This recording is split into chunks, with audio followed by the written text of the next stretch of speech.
ಎಲ್ಲರಿಗೂ ನಮಸ್ಕಾರ. ನನ್ನ ಹೆಸರು ಚನ್ನಬಸವೇಶ್ವರ ಕೆಸಿ, ಕನ್ನಡ ಭಾಷಾ ಶಿಕ್ಷಕರು, ಶ್ರೀ ರೇವಣಸಿದ್ದೇಶ್ವರ ಪ್ರೌಢಶಾಲೆ ನಿಡಘಟ್ಟ, ಕಡೂರು ತಾಲೂಕು, ಚಿಕ್ಕಮಗಳೂರು ಜಿಲ್ಲೆ. ಇಲ್ಲಿ ನಾನು ಕರ್ತವ್ಯವನ್ನು ನಿರ್ವಹಿಸ್ತಾ ಇದ್ದೀನಿ. ಆತ್ಮೀಯ 10ನೇ ತರಗತಿ ವಿದ್ಯಾರ್ಥಿಗಳೇ, ನಿಮಗೆಲ್ಲರಿಗೂ ಬೆಳಗಿನ ಶುಭೋದಯಗಳನ್ನು ಹೇಳ್ತಾ, ಪ್ರೀತಿಯ ಮಕ್ಕಳೇ, ಇವತ್ತು ನಾವು ಈ ತರಗತಿಯಲ್ಲಿ ಪಂಪ ಕವಿ ರಚನೆ ಮಾಡಿರ್ತಕ್ಕಂಥ ಕೆಮ್ಮನೆ ಮೀಸವತ್ತನೆ ಅನ್ನುವಂತಹ ಪದ್ಯದ ಬಗ್ಗೆ ನಾವು ಇವತ್ತು ತಿಳ್ಕೊಳ್ಳೋಣ ಮಕ್ಕಳೇ. ಅದಕ್ಕಿಂತ ಮುಂಚೆ ರತ್ನತ್ರಯ ಒಬ್ಬರಾಗಿರ್ತಕ್ಕಂಥ ಪಂಪ ಮಹಾಕವಿಯ ಬಗ್ಗೆ ನಾವಿವತ್ತು ಪರಿಚಯವನ್ನು ಮಾಡಿಕೊಳ್ಳೋಣ. ಆದಿಕವಿ ಪಂಪ ಅಂದರೆ ಇಂದಿನ ಕವಿಯಾಗಿರ್ತಕ್ಕಂಥ ಪಂಪ ಮಹಾಕವಿ ಕ್ರಿಸ್ತಶಕ 902ರಲ್ಲಿ ವೆಂಗಿಮಂಡಲದ ವೆಂಗಿಪಳು ಅನ್ನುವಂತಹ ಒಂದು ಅಗ್ರಹಾರದಲ್ಲಿ ಏನ್ ಮಾಡ್ತಾನೆ, ಜನಿಸ್ತಾನೆ. ಕೃಷ್ಣ ಮತ್ತು ಗೋದಾವರಿ ನದಿಗಳ ನಡುವಿನ ಸ್ಥಳವಾದ ವೆಂಗಿಪಳು ನಿಸರ್ಗ ಸೌಂದರ್ಯದ ತಾಣ. ಕೃಷ್ಣ ಮತ್ತು ಗೋದಾವರಿ ನದಿಗಳ ನಡುವೆ ಇರ್ತಕ್ಕಂಥ ಒಂದು ಸೌಂದರ್ಯದ ತಾಣ ಯಾವುದು? ತಾಣ ಅಂತಂದ್ರೆ ಜಾಗ, ತಾಣ ಅಂದ್ರೆ ಏನು? ಜಾಗ. ಸೌಂದರ್ಯದ ಜಾಗ ಯಾವುದಾಗಿತ್ತು ಅಂತಂದ್ರೆ ಈ ವೆಂಗಿಪಳು ಅನ್ನುವಂತಹ ಜಾಗ ಆಗಿತ್ತು.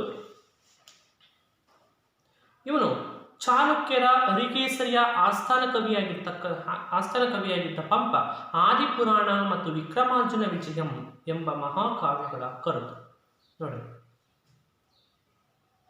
ಚಾಲುಕ್ಯರ ದೊರೆಯಾಗಿರ್ತಕ್ಕಂಥ ಅರಿಕೇಸರಿಯ ಆಸ್ಥಾನದಲ್ಲಿ ಆಸ್ಥಾನ ಕವಿಯಾಗಿ ಏನ್ ಮಾಡ್ತಾ ಇದ್ದ ಪಂಪ ಮಹಾಕವಿ ಸೇವೆಯನ್ನ ಸಲ್ಲಿಸ್ತಾ ಇದ್ದ. ಈ ಪಂಪ ಮಹಾಕವಿ ಆದಿಪುರಾಣ ಮತ್ತು ವಿಕ್ರಮಾರ್ಜುನ ವಿಜಯಂ ಅನ್ನುವಂತಹ ಮಹಾಕಾವ್ಯಗಳನ್ನ ಏನ್ ಮಾಡಿದಾನೆ, ರಚನೆಯನ್ನ ಮಾಡಿರ್ತಕ್ಕಂಥ ಕರ್ತೃ ಪಂಪ ಮಹಾಕವಿಯಾಗಿದ್ದಾನೆ. ವಿಕ್ರಮಾರ್ಜುನ ವಿಜಯ ಕಾವ್ಯಕ್ಕೆ ಪಂಪ ಭಾರತ ಎಂಬ ಮತ್ತೊಂದು ಹೆಸರಿದೆ. ಶ್ರೀ ವಿಕ್ರಮಾರ್ಜುನ ವಿಜಯಂ ಅನ್ನುವಂತಹ ಒಂದು ಮಹಾಕಾವ್ಯಕ್ಕೆ ಪಂಪ ಭಾರತ ಅಂತಲೂ ಕೂಡ ಏನ್ ಮಾಡ್ತಾರೆ, ಇನ್ನೊಂದು ಹೆಸರಿನಿಂದ ಕರೀತಾರೆ. ಕವಿಯೂ ಆಗಿದ್ದ ಪಂಪ ರತ್ನತ್ರಯರಲ್ಲಿ ಒಬ್ಬ ಕವಿಯೂ ಆಗಿದ್ದ, ಕಲಿತಕ್ಕಂಥವನು ಆಗಿದ್ದ, ಕಲಿತವ ಕವಿಯೂ ಕೂಡ ಆಗಿದ್ದ. ಇವನು ರತ್ನತ್ರಯರಲ್ಲಿ ಇವನು ಕೂಡ ಒಬ್ಬ. ಸರಸ್ವತಿ ಮಣಿಹಾರ, ಸಂಸಾರ ಸಾರೋದಯ, ಕವಿತಾ ಗುಣಾರ್ಣವ ಎಂಬ ಬಿರುದುಗಳನ್ನ ಪಡೆದಿದ್ದ ಕವಿ. ಪಂಪ ಮಹಾಕವಿಗೆ 3 ಹೆಸರುಗಳಿಂದ ಅವನನ್ನ ಕರೀತಾ ಇದ್ರು. ಸರಸ್ವತಿ ಮಣಿಹಾರ, ಸಂಸಾರ ಸಾರೋದಯ, ಕವಿತಾ ಗುಣಾರ್ಣವ ಅನ್ನುವಂತಹ ಬಿರುದುಗಳನ್ನ ಪಂಪ ಮಹಾಕವಿ ಏನ್ ಮಾಡಿದ್ದ, ಪಡ್ಕೊಂಡಿದ್ದ. ವೇದವ್ಯಾಸರ ಮಹಾಭಾರತವನ್ನ ಆಧರಿಸಿ ವಿಕ್ರಮಾರ್ಜುನ ವಿಜಯ ಎಂಬ ಕನ್ನಡ ಮಹಾಕಾವ್ಯವನ್ನ ಪಂಪ ರಚನೆ ಮಾಡಿದ್ದಾನೆ. ನೋಡಿ, ಆದಿ ಕವಿಯಾಗಿರ್ತಕ್ಕಂಥ ವೇದವ್ಯಾಸರು ರಚನೆ ಮಾಡಿರ್ತಕ್ಕಂಥ ಮಹಾಭಾರತ ಕಾವ್ಯವನ್ನ ಇಟ್ಕೊಂಡು ಶ್ರೀ ವಿಕ್ರಮಾರ್ಜುನ ವಿಜಯಂ ಅನ್ನುವಂತಹ ಒಂದು ಕನ್ನಡ ಮಹಾಕಾವ್ಯವನ್ನ ಏನ್ ಮಾಡಿದ್ದಾನೆ, ಪಂಪ ಮಹಾಕವಿ ರಚನೆಯನ್ನ ಮಾಡಿದ್ದಾನೆ. ಅರಿಕೇಸರಿಯನ್ನ ಅರ್ಜುನನಿಗೆ ಹೋಲಿಸಿದ್ದಾನೆ. ಅರಿಕೇಸರಿ ಮಹಾರಾಜನನ್ನ ಅರ್ಜುನನಿಗೆ ಹೋಲಿಸಿ ಹೇಳಿದ್ದಾನೆ. ಇದೊಂದು ಲೌಕಿಕ ಕಾವ್ಯವೆಂದು ಘೋಷಿಸಿದ್ದಾನೆ. ಇದು ಒಂದು ಲೌಕಿಕ ಪರಂಪರೆಯ ಕಾವ್ಯ, ಇದು ಲೌಕಿಕವಾಗಿರ್ತಕ್ಕಂಥ ಮಹಾಕಾವ್ಯ ಅಂತ ಏನ್ ಮಾಡಿದ್ದಾನೆ, ಪಂಪ ಮಹಾಕವಿ ಘೋಷಣೆಯನ್ನ ಮಾಡಿದ್ದಾನೆ. ಈಗ ಈ ಪಾಠದ ಮೌಲ್ಯ ನಮಗೆ ಏನ್ ತಿಳಿಸ್ಕೊಡುತ್ತೆ ಅನ್ನೋದಾದ್ರೆ, ದ್ರೋಣ ಮತ್ತು ದ್ರುಪದರಿಬ್ಬರು ಸಹಪಾಠಿಗಳು. ದ್ರೋಣಾಚಾರ್ಯರು ಮತ್ತು ದ್ರುಪದ ಮಹಾರಾಜ ಇಬ್ಬರೂ ಕೂಡ ಸಹಪಾಠಿಗಳು ಅಂತಂದ್ರೆ ಸ್ನೇಹಿತರು. ದ್ರೋಣಾಚಾರ್ಯ ಮತ್ತೆ ದ್ರುಪದ ಮಹಾರಾಜ ಇಬ್ಬರೂ ಕೂಡ ಸ್ನೇಹಿತರು. ಯಜ್ಞಸೇನನೆಂಬ ಗುರುವಿನಲ್ಲಿ ವಿದ್ಯಾಭ್ಯಾಸ ಮಾಡಿದರು. ದ್ರುಪದ ಮತ್ತು ದ್ರೋಣ ಇಬ್ಬರೂ ಕೂಡ ಏನ್ ಮಾಡ್ತಾರೆ, ಯಜ್ಞಸೇನ ಗುರುಗಳ ಹತ್ತಿರ ಏನ್ ಮಾಡ್ತಾರೆ, ವಿದ್ಯಾಭ್ಯಾಸವನ್ನ ಮಾಡ್ತಾರೆ. ಯಾವ ಗುರುವಿನ ಹತ್ತಿರ? ಯಜ್ಞಸೇನ ಗುರುಗಳ ಹತ್ತಿರ ವಿದ್ಯಾಭ್ಯಾಸವನ್ನ ಪಡಿತಾರೆ.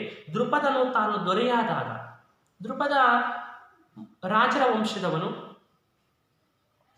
ದ್ರೋಣಾಚಾರ್ಯ ಬ್ರಾಹ್ಮಣ ವಂಶದವನು. ದ್ರುಪದ ದ್ರೋಣನಿಗೆ ಒಂದು ಮಾತನ್ನ ಕೊಟ್ಟಿರ್ತಾನೆ. ಏನಂತ? ನಾನು ಮಹಾರಾಜ ಆದಾಗ ನನ್ನ ಬಳಿಗೆ ಬಂದರೆ ಸಹಾಯ ಮಾಡುವುದಾಗಿ ದ್ರೋಣನಿಗೆ ಹೇಳಿದ್ದ.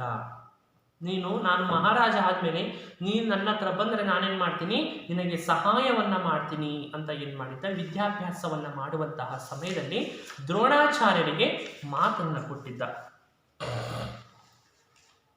ದ್ರೋಣನಿಗೆ ಬಡತನ ದೊರಕಿಕೊಂಡಿತ್ತು. ಆದರೆ ದ್ರೋಣಾಚಾರ್ಯರಿಗೆ ಬ್ರಾಹ್ಮಣ ಕುಟುಂಬದವನು ದ್ರೋಣಾಚಾರ್ಯ, ಅವರಿಗೆ ತುಂಬ ಬಡತನ ಉಂಟಾಗತ್ತೆ. ಈ ವೇಳೆಗೆ ದೃಪದನು ರಾಜವಾಗಿದ್ದನು. ಆ ಸಮಯದಲ್ಲಿ ದ್ರೋಣಾಚಾರ್ಯರಿಗೆ ಸಂಕಟ ಬಂದಾಗ ದೃಪದ ಮಹಾರಾಜ ಆಗಲೇ ಏನಾಗಿದ್ದ, ರಾಜನಾಗಿದ್ದ.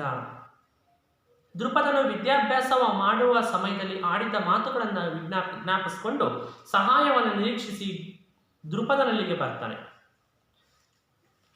ವಿದ್ಯಾಭ್ಯಾಸ ಮಾಡ್ತಕ್ಕಂಥ ಸಮಯದಲ್ಲಿ ದೃಪದ ಹೇಳಿದ್ದಲ್ಲ, ನೀನು ಯಾವಾಗ ಬಂದರೂ ಕೂಡ ನಾನು ನಿನಗೆ ಸಹಾಯ ಮಾಡ್ತೀನಿ ಅಂತ. ಆ ಭರವಸೆಯನ್ನು ಇಟ್ಕೊಂಡು ಸಹಾಯ ಮಾಡ್ತಾನೆ ಅನ್ನುವಂತಹ ನಂಬಿಕೆಯನ್ನು ಇಟ್ಕೊಂಡು ಅದನ್ನು ಜ್ಞಾಪಿಸ್ಕೊಂಡು ಏನು ಮಾಡ್ತಾನೆ ಅಂತಂದರೆ, ದೃಪದನ ಹತ್ತಿರ ಏನು ಮಾಡ್ತಾನೆ, ದ್ರೋಣಾಚಾರ್ಯ ಬರ್ತಾನೆ. ಆದರೆ ದೃಪದನಿಗೆ ಅಧಿಕಾರ ಮದ ಆವರಿಸಿತ್ತು. ಆದರೆ ದೃಪದ ಮಹಾರಾಜನಿಗೆ ರಾಜನಾಗಿದ್ದೀನಿ ಅನ್ನುವಂತಹ ಅಹಂಕಾರ, ಮಮಕಾರ ಏನಾಗಿತ್ತು, ಹೆಚ್ಚಾಗಿತ್ತು. ದ್ರೋಣ ತನ್ನ ಸಹಪಾಠಿ ಎಂದು ಗುರುತಿಸದಾರನು. ದ್ರೋಣ ಇವನು ನನ್ನ ಸ್ನೇಹಿತ ಅನ್ನುವಂತಹ, ಯಾಕಂದರೆ ಅಹಂಕಾರ ಇದ್ದಾಗ ಯಾರು ಕೂಡ ಏನು ಮಾಡೋಕ್ಕಲ್ಲ, ಗೊತ್ತಿಡಿಯೋಕ್ಕೆ ಆಗಲ್ಲ. ಅಹಂಕಾರ ಅನ್ನೋದು ಎಲ್ಲರನ್ನೂ ಮರೆಸಿಬಿಡುತ್ತೆ. ಅದೇ ರೀತಿ ಈ ದೃಪದ ಮಹಾರಾಜನಿಗೂ ಕೂಡ ದ್ರೋಣ ಯಾರು ಅನ್ನೋದು ಗೊತ್ತೇ ಇಲ್ಲ ಅನ್ನುವ ರೀತಿಯಲ್ಲಿ ಏನು ಮಾಡ್ತಾನೆ ಅಂದರೆ ವರ್ತನೆಯನ್ನು ಮಾಡ್ತಾನೆ. ಅವರಿಬ್ಬರಿಗೂ ನಡೆದ ಸಂಭಾಷಣೆಯನ್ನು ಇಲ್ಲಿ ಸಂಗ್ರಹಿಸಿಕೊಡಲಾಗಿದೆ. ದ್ರೋಣಾಚಾರ್ಯ ಮತ್ತು ದೃಪದ ಮಹಾರಾಜರ ನಡುವೆ ನಡೆದಿರ್ತಕ್ಕಂಥ ಸಂಭಾಷಣೆಯನ್ನು, ಯಾವ ರೀತಿ ಅವರು ಮಾತುಕತೆಯನ್ನು ಆಡ್ತಾರೆ ಅನ್ನೋದ್ರ ಬಗ್ಗೆ ಈ ಪದ್ಯ ನಮಗೆ ಇಲ್ಲಿ ತಿಳಿಸ್ಕೊಡುತ್ತೆ ಮಕ್ಕಳೇ. ಪಂಪ ಮಹಾಕವಿ ವಿರಚಿತ, ಪಂಪ ಮಹಾಕವಿ ರಚನೆ ಮಾಡಿರುವ ವಿಕ್ರಮಾರ್ಜುನ ವಿಜಯಂ ಕಾವ್ಯವನ್ನು, ಪಂಪ ಮಹಾಕವಿ ರಚನೆ ಮಾಡಿರ್ತಕ್ಕಂಥ ವಿಕ್ರಮಾರ್ಜುನ ವಿಜಯ ಮಹಾಕಾವ್ಯವನ್ನು DL ನರಸಿಂಹಾಚಾರ್ಯರು ಸಂಪಾದಿಸಿದ್ದು, ಅದರ ದ್ವಿತೀಯಾಶ್ವಾಸದಿಂದ ಕೆಮ್ಮನೆ ಮೀಸವತ್ತನೇ ಪದ್ಯವನ್ನು ಏನು ಮಾಡಿದ್ದಾರೆ, ಇದರಲ್ಲಿ ಆಯ್ಕೆ ಮಾಡಿಕೊಂಡಿದ್ದಾರೆ. ಇಲ್ಲಿಂದ ನರಸಿಂಹಾಚಾರ್ಯರು, DL ನರಸಿಂಹಾಚಾರ್ಯರು ಸಂಪಾದನೆ ಮಾಡಿರ್ತಕ್ಕಂಥ ವಿಕ್ರಮಾರ್ಜುನ ವಿಜಯದ ದ್ವಿತೀಯಾಶ್ವಾಸದಿಂದ ಏನು ಮಾಡಿದರೆ, ಕೆಮ್ಮನೇ ಮೀಸವತ್ತನೆ ಅನ್ನುವಂತಹ ಪದ್ಯವನ್ನು ಆಯ್ಕೆಯನ್ನು ಮಾಡಿಕೊಂಡಿದ್ದಾರೆ ಮಕ್ಕಳೇ. ಪದ್ಯ ಭಾಗ 8, ಕೆಮ್ಮನೆ ಮೀಸವತ್ತನೆ. ರಚನೆ ಪಂಪ. ಪ್ರವೇಶ. ಕ್ರಿಸ್ತಶಕ 10ನೇ ಶತಮಾನವು ಕನ್ನಡ ಸಾಹಿತ್ಯ ಚರಿತ್ರೆಯಲ್ಲಿ ಸುವರ್ಣ ಎಂದು ಶ್ಲಾಘನೆಗೆ ಒಳಗಾಗಿದೆ. ನಮ್ಮ ಕನ್ನಡ ಸಾಹಿತ್ಯ ಕ್ಷೇತ್ರ ಸುಮಾರು ಕ್ರಿಸ್ತಶಕ 10ನೇ ಶತಮಾನದಲ್ಲಿ ನಮ್ಮ ಕನ್ನಡ ಸಾಹಿತ್ಯ ಕ್ಷೇತ್ರ ಏನಾಗಿದೆ ಅಂದರೆ ಸುವರ್ಣ ಯುಗ ಅನ್ನುವಂತಹ ಒಂದು ಶ್ಲಾಘನೆಗೆ ಒಳಗಾಗಿದೆ. ಈ ಕಾಲಘಟ್ಟದಲ್ಲಿ ಅಂದರೆ ಆ ಸುವರ್ಣ ಯುಗದಲ್ಲಿ ಮಹಾಕವಿಗಳಾಗಿರ್ತಕ್ಕಂಥ ಪಂಪ, ಪೊನ್ನ, ರನ್ನ ಎಂಬ ರತ್ನತ್ರಯರು, ಪಂಪ, ಪೊನ್ನ, ರನ್ನ ಅನ್ನುವಂಥವರು ಇವರು ರತ್ನತ್ರಯರು. ತಮ್ಮ ಕಾವ್ಯ ರಸಗಂಗೆಯನ್ನು ಹರಿಸಿ ಅಳಗನ್ನಡ ಕಾವ್ಯವನ್ನು ಕನ್ನಡ ಸಾಹಿತ್ಯ ಲೋಕಕ್ಕೆ ಕೊಡುಗೆಯಾಗಿ ಕೊಟ್ಟಿದ್ದಾರೆ. ಇವರು ಹಳೆಗನ್ನಡ ಸಾಹಿತ್ಯವನ್ನು ನಮ್ಮ ಕನ್ನಡ ಸಾರಸ್ವತ ಲೋಕಕ್ಕೆ, ನಮ್ಮ ಕನ್ನಡ ಸಾಹಿತ್ಯ ಕ್ಷೇತ್ರಕ್ಕೆ ತುಂಬ ಅಪಾರವಾಗಿರ್ತಕ್ಕಂಥ ದೊಡ್ಡದಾಗಿರ್ತಕ್ಕಂಥ ಕೊಡುಗೆ ಅಂತಂದರೆ ಇವರು ನೀಡಿರ್ತಕ್ಕಂಥ ಕೃತಿಗಳು, ಕನ್ನಡ ಹಳೆಗನ್ನಡ ಸಾಹಿತ್ಯದ ಕೃತಿಗಳು. ಆದಿಕವಿ ಎನಿಸಿದ ಪಂಪನು, ಆದಿಕವಿ ಅನ್ನಿಸಿರ್ತಕ್ಕಂಥ ಪಂಪ ತನ್ನ ವಿಕ್ರಮಾರ್ಜುನ ವಿಜಯಂ ಕೃತಿಯಲ್ಲಿ, ತಾನು ರಚನೆ ಮಾಡಿರ್ತಕ್ಕಂಥ ವಿಕ್ರಮಾರ್ಜುನ ವಿಜಯಂ ಅನ್ನುವಂತಹ ಕೃತಿಯಲ್ಲಿ ಕಥಾನಾಯಕ ಅರ್ಜುನನನ್ನೇ, ಕಥಾನಾಯಕ ಅಂದರೆ ಮೂಲ ಅಧಿಕಾರಿಯಾಗಿರ್ತಕ್ಕಂಥವನು ಅರ್ಜುನನನ್ನೇ ಏನು ಮಾಡಿದ್ದಾನೆ ಅಂತಂದರೆ, ಅಲ್ಲದೆ ಇತರ ವ್ಯಕ್ತಿಗಳನ್ನು, ಇನ್ನು ಹಲವಾರು ಜನರನ್ನು ಸಾಕಷ್ಟು ವಿಜೃಂಭಿಸುವಂತೆ ವರ್ಣಿಸಿದ್ದಾನೆ. ಇನ್ನು ಹಲವಾರು ಜನ ವೀರರನ್ನು, ಧೀರರನ್ನು, ಶೂರರನ್ನು, ಸದ್ಭಕ್ತಿಯುಳ್ಳವರನ್ನು ಏನು ಮಾಡಿದ್ದಾನೆ, ಶ್ಲಾಘನೆಯನ್ನು ಮಾಡಿದ್ದಾನೆ. ತಾನು ರಚನೆ ಮಾಡಿರುವಂತಹ ವಿಕ್ರಮಾರ್ಜುನ ವಿಜಯ ಕೃತಿಯಲ್ಲಿ ತುಂಬ ಶ್ಲಾಘನೆಯನ್ನು ಮಾಡಿ ವರ್ಣನೆಯನ್ನು ಮಾಡಿದ್ದಾನೆ. ದೃಪದ ರಾಜನ ಬಳಿ ಸಹಾಯ ಅರಸಿ ಬಂದ ದ್ರೋಣನನ್ನ ರಾಜನು ಮದೋನ್ಮತ್ತನಾಗಿ ಅವಮಾನಗೊಳಿಸಿ ಹೊರಕಟ್ಟಲು ತನ್ನ ಸೇವಕರಿಗೆ ಹೇಳುತ್ತಾನೆ. ಸಹಾಯವನ್ನು ಬೇಡಿ ಬಂದಿರತಕ್ಕಂಥ ದ್ರೋಣಾಚಾರ್ಯರಿಗೆ ದೃಪದ ಮಹಾರಾಜ ತನ್ನ ಸೇವಕರಿಗೆ ಏನಂತ ಹೇಳಿ ಅವನನ್ನು ಹೊರಗೆ ಹಾಕ್ತಾನೆ. ಅವನಿಗೆ ಅಹಂಕಾರ ಯಾವ ರೀತಿ ಬರುತ್ತೆ, ಅವನು ಯಾಕೆ ಅಹಂಕಾರವನ್ನು ಪಟ್ಟು ಹೇಳ್ದ, ಇದೆಲ್ಲವನ್ನು ಕೂಡ ಏನು ಮಾಡಿದರೆ ಈ ಪದ್ಯದಲ್ಲಿ ತಿಳಿಸಿ ಹೇಳಿದರೆ. ಆಗ ದ್ರೋಣನು ಶಪಥಗೈಯುವ ಸನ್ನಿವೇಶವು ಈ ಪಾಠದಲ್ಲಿ ಮನೋಜ್ಞವಾಗಿ ಮೂಡಿಬಂದಿದೆ. ದ್ರುಪದ ಮಹಾರಾಜ ತನ್ನ ಸೇವಕರಿಗೆ ಇವನನ್ನು ಹೊರಗಾಕ್ರಿ ಅಂತ ಹೇಳಿದಾಗ, ದ್ರೋಣಾಚಾರ್ಯನನ್ನು ಹೊರಗಾಕ್ರಿ ಅಂತ ಹೇಳಿದಾಗ, ದ್ರುಪದ ಮಹಾರಾಜ ಹೇಳಿದಾಗ ದ್ರೋಣಾಚಾರ್ಯ ಯಾವ ರೀತಿ ಶಪಥವನ್ನು ಮಾಡ್ತಾನೆ, ಆ ಶಪಥವನ್ನು ಮಾಡಿದಾಗ ಏನಾಗುತ್ತೆ ಅನ್ನೋದ್ರ ಬಗ್ಗೆ ಇಲ್ಲಿ ತುಂಬ ಮನೋಜ್ಞವಾಗಿ ಇಲ್ಲಿ ತಿಳಿಸಿ ಹೇಳಿದ್ದಾರೆ ಮಕ್ಕಳೇ. ನಾನು ಒಂದ್ಸರಿ ಪದ್ಯವನ್ನು ಓದ್ತೇನೆ, ನೀವು ಕೂಡ ಆಲಿಸುವಂಥ ಕೆಲಸವನ್ನು ಮಾಡಬೇಕು. ಪದ್ಯ ಭಾಗ 8, ಕೆಮ್ಮನೆ ಮೀಸಂತನೆ. ರಚನೆ ಪಂಪ. ವಚನ ವಾ ಅಂದರೆ ವಚನ. ದ್ರೋಣಂ ತನಗೆ ಬಡತನ ಮನಸೆ ಅಶ್ವತ್ಥಾಮನೊಳಗೊಂಡು ನಾಡಂ ತೊಳಲ್ದು ಪರಶುರಾಮನಲ್ಲಿಗೆ ವಂದಂ ಅಂತು ವಲ್ಕಲಾ ಋತಕಟಿ ತಟನುಮಾಗಿದ್ದ ಜಟಾಕಲಾಪನುಮಾಗಿ ತಪೋವನಕ್ಕೆ ಪೋಪ ಭಾರ್ಗವಂ ದ್ರವ್ಯಾರ್ಥಿಯಾಗಿ ಬಂದ ಕುಂಭ ಸಂಭವನಂ ಕಂಡು ಕನಕಪಾತ್ರ ಕುಪಾಯಮಿಲ್ಲಪ್ಪುದರಿಂ ಮೃತ್ಪಾತ್ರದೊಳಗೆ ಮೆತ್ತಿ ಪೂಜಿಸಿ. ಚಂ ಅಂದರೆ ಚಂಪಕ ಮಾಲಾರುತ್ತ. ಒಡವೆಯ ನರ್ತಿಗಿತ್ತೆನವನಿತಳಂ ಗುರುಗಿತ್ತೆ ನೀಗಳು ದಡಕೆಯುಮಿಲ್ಲ ಕೈಯೊಳೆರೆದಂ ಶ್ರುತಪಾರಾಗನೆಂತು ಸಂತಸಂ ಬಡಿಸುವೆ ನಿನ್ನಿದೊಂದು ಧನುವಿರ್ದುದು ದಿವ್ಯ ಶರಾಳಿ ಇರ್ದುದಿ ಲೊಡಮೆ ಸಮಂತು ಪೆಳವರೊಳಾವುದ ನೀವುದೋ ಕುಂಭ ಸಂಭವ.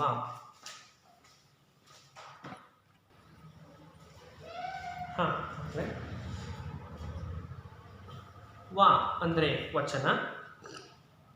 ಎಂಬುದಂ ದ್ರೋಣನೆಡೆಗೆ ವಿದ್ಯಾಧನಮೇ ಧನಮಪ್ಪುದರು ದಿವ್ಯಾಸ್ತ್ರಂಗಳಂ ದಗೆಯುವುದನೆ ವಾರಣ ವಾಯುವ್ಯಾಗ್ನೇ ಅಪರೌಂದರಾದ್ರಿ ಪ್ರಧಾನ ಅಸ್ತ್ರಂಗಳಂ ಕುಡೆಕೊಂಡು ಪರಶುರಾಮನಂ ಬೀಳ್ಕೊಂಡು ತನ್ನೊಡನಾಡ್ಯಪ್ಪ ಕೆಳೆಯಂ ದೃಪದಂ ಛತ್ರಾವತಿಯೊಳರಸುಗೈದಪ್ಪನೆಂದು ಕೇಳ್ದ ಪೊಳಲ್ಗೆ ಒಂದು ದೃಪದನ ಅರಮನೆಯ ಬಾಗಿಲೋಳ್ನಿಂದು ಪಡಿಯರನಂ ಕರೆದು ನಿಮ್ಮೊಡನಾಡಿದ ಕೆಳೆಯಂ ದ್ರೋಣನೆಂಬ ಪಾರ್ವ ಬಂದನೆಂದು ನಿಮ್ಮರ ಸಂಗರೆಯೇ ಪೇಳೆಂಬುದು ಮಾತನ ಮಾಳ್ಕೆಯೊಳೆ ಬಂದರೆಪುವುದಂ ದೃಪದಂ ರಾಜ್ಯ ಮದಿರಾಮಧೋನ್ಮತ್ತನು ಗರ್ವ ಗ್ರಹವ್ಯಗ್ರಹ ಚಿತ್ತನುಮಾಗಿ ಮೇಗಿಲ್ಲದೆ. ಕಂ ಅಂದರೆ ಕಂದ ಪದ್ಯ. ಅಂತೆಂಬನಾರ್ಗೆ ಪಿರಿದುಂ ಭ್ರಾಂತುದಲೇಂ ದ್ರೋಣನೆಂಬನೇಂ ಪಾರ್ವನೇ ಬೇಡೆಂತೆನಗೆ ಕೆಳೆಯನೇ ನೂಂ ಕಂತಪ್ಪನಾನರಿಯನೆಂದು ಸಭೆಯೋಳ್ ನುಡಿದಂ. ವಚನ. ಅಂತು ನುಡಿದಂ ಪಡಿಯರಂ ಬಂದ ಮಾಳ್ಕೆಯೊಳರಪೆ ದ್ರೋಣನೊತ್ತಂಬರದಿಂದೊಳಗಂ ಪೊಕ್ಕು ದೃಪದನಂ ಕಂಡು. ಚಂ ಅಂದರೆ ಚಂಪಕ ಮನರುತ್ತ. ಹರಿಯಿರೆ ನೀವು ಮಾಮು ಮೊಡ ನೋದಿದೆ ಬೆಂಬುದರಣ್ಣ ನಿನ್ನ ನಾನೊರಿಯನದಲ್ಲಿ ಕಂಡೆಯೋ ಮಹಿಪತಿಗಂ ದ್ವಿಜವಂಶ ಜಂಗಮೇತರ ಕಡೆಗಿಂತು ನಾಣಿಲಿಗರಪ್ಪರೇ ಮಾನಸರೆಂಬ ಮಾತುಗಳು ನರಗುಳಿ ಕುಂಭ ಸಂಭವನನ ದೃಪದಂ ಕಡುಸಿಕ್ಕು ಮಾಡಿದಂ. ವಚನ. ಅಂತು ಮಾಡಿದುದು ಮಲ್ಲದೇ ನಾಣಿಲಿ ಪಾರ್ವನ ನೆಳೆದು ಕಳೆಯಮೆಂಬುದು ದ್ರೋಣನಿಂತೆಂದಂ. ಚಂಪಕ ಮಾಲಾರುತ್ತ. ನುಡಿತಡ ಒಪ್ಪುದೊಂದು ಮೊಗದೊಳ್ ಮರುಕಂ ದೊರೆಕೊಳ್ಳುವುದೊಂದು ನಾಣ್ಗೊಡೆದುಡಿದಿರ್ಪುದೊಂದು ನುಡಿಗಳ್ ಮರುಕಂ ಮೊರೆಯಂ ಮರೆಯಿಪ್ಪುದೊಂದು ಕಳ್ಗುಡಿದವರ ಮಿಂದು ಸಿರಿಸಾತ್ತರೇ ಸಾರ್ವುದಕ್ಕೆ ಸಂತೆಯಂ ಬಡದೆ ಜಲಕ್ಕ ನೀಗಣೆರತಂ ಸಿರಿ ಕಳ್ಳುಡ ಹುಟ್ಟಿತೆಂಬುದಂ. ವಚನ. ಎಂದು ಸೈರಿಸದೆ ಖಳನೊಳವಿಂಗೆ ಕುಪ್ಪೇವರವೆಂಬ ಓಲಾಂಬರ ಮುಂಡೆ ನಿನ್ನದು ದಳವೊಡ ನೋದಿದೊಂದು ಬೆರಗಿಂಗೆ ಕೊಲಲ್ಕೆನಗಾಗದೀ ಸಭಾ ಒಳೆಯದೊಳೆನ್ನ ನೇಮಿಸಿದ ನಿನ್ನ ನಾ ಕುಳಮೆನ್ನ ಚಟ್ಟರೆ ತಳವೆಳಗಾಗಿ ಕಟ್ಟಿಸದೇ ಮಾಂದೊಡೆ ಕೆಮ್ಮನೆ ಮೀಸಲತ್ತರೆ. ಈ ರೀತಿಯಾಗಿ ದ್ರುಪದ ಮಹಾರಾಜ ಮತ್ತೆ ದ್ರೋಣಾಚಾರ್ಯರ ನಡುವೆ ಯಾವ ರೀತಿಯಾಗಿರ್ತಕ್ಕಂಥ ಪರಸ್ಪರ ಚರ್ಚೆ ನಡೆಯುತ್ತೆ, ದ್ರೋಣಾಚಾರ್ಯ ಯಾವ ರೀತಿ ಶಪಥವನ್ನು ಮಾಡ್ತಾನೆ ಅನ್ನೋದ್ರ ಬಗ್ಗೆ ಈ ಪದ್ಯ ನಮಗೆ ತಿಳಿಸ್ಕೊಡುತ್ತೆ ಮಕ್ಕಳೇ.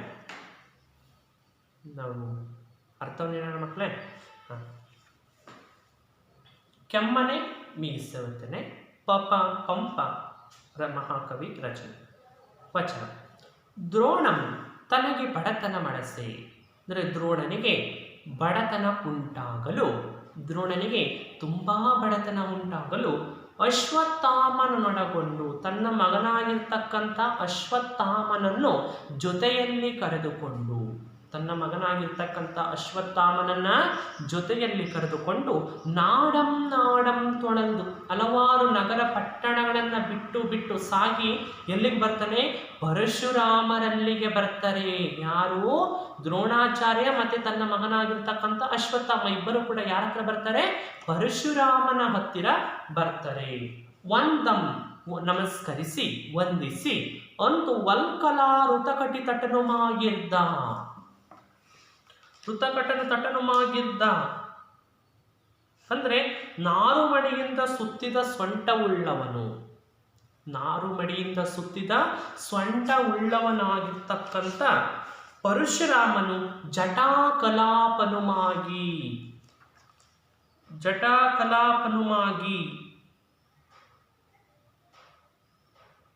ಅಂದ್ರೆ ಜಡೆಯ ಸಮೂಹವನ್ನು ಹೊಂದಿರುವಂತಹ, ಸುಕ್ಕುಗಟ್ಟಿದ ಜಡೆಯ ಸಮೂಹವನ್ನು ಹೊಂದಿರತಕ್ಕಂಥ ತಪೋವನಕ್ಕೆ ಪೋಪ ಅಂದರೆ ತಪಸ್ಸನ್ನು ಆಚರಿಸಲಿಕ್ಕೆ ಹೊರಡುವ ಸಮಯದಲ್ಲಿ ಭಾರ್ಗವಂ ದ್ರವ್ಯಾರ್ಥಿಯಾಗಿ ಬಂದ.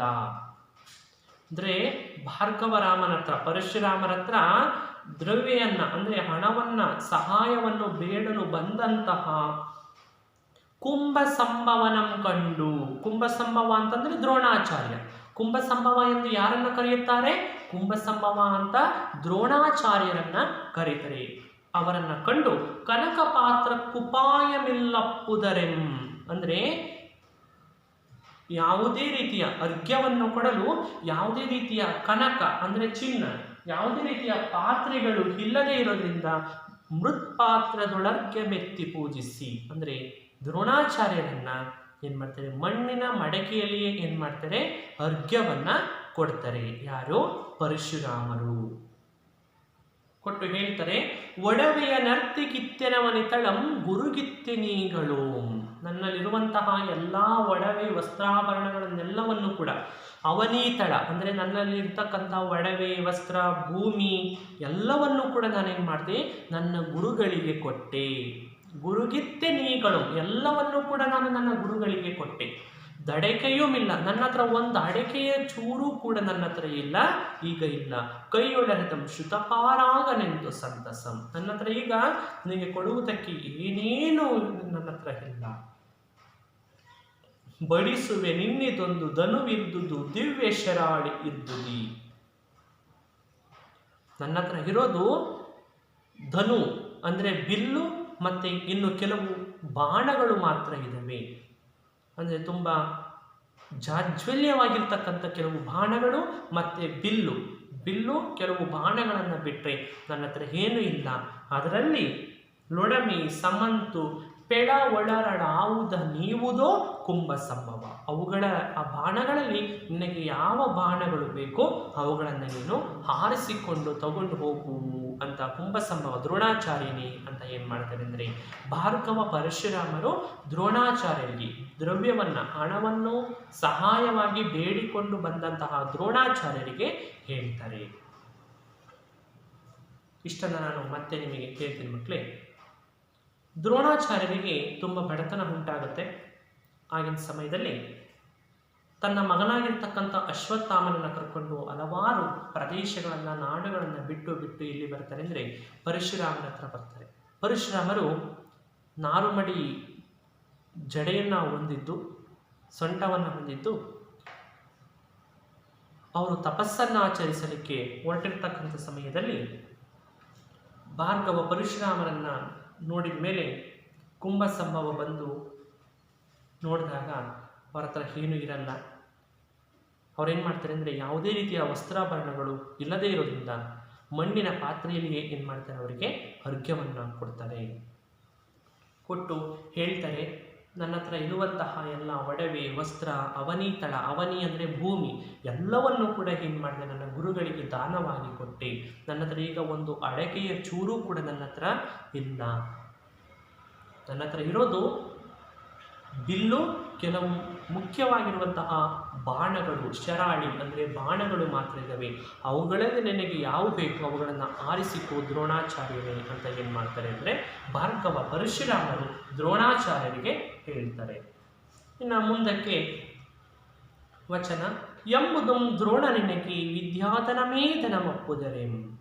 ದ್ರೋಣಾಚಾರ್ಯ ಪರಶುರಾಮರಿಗೆ ಹೇಳ್ತಾರೆ, ನೀವು ನೀಡಿರ್ತಕ್ಕಂಥ ವಿದ್ಯೆಯೇ ನನಗೆ ಹಣವಿದ್ದಂತೆ, ಧನ ಅಂದರೆ ಹಣವಿದ್ದಂತೆ, ದಿವ್ಯಾಸ್ತ್ರಗಳನ್ನು ದಗೆಯುವುದಿಲ್ಲ, ನನಗೆ ಈ ಬಾಣಗಳನ್ನು, ಬಿಲ್ಲು ಬಾಣಗಳನ್ನೇ ನನಗೆ ಕೊಡಿ, ಅವು ನನಗೆ ದಿವ್ಯವಾಗಿರ್ತಕ್ಕಂಥ, ಸುಂದರವಾಗಿರ್ತಕ್ಕಂಥ, ಮನೋಹರವಾಗಿರ್ತಕ್ಕಂಥ ಅಸ್ತ್ರಗಳು, ವಾರಣ ವಾಯುವ್ಯ ಆಗ್ನೇಯ ಅಪರೋಂತರಾದಿ ಪ್ರಧಾನ ಅಸ್ತ್ರಗಳು.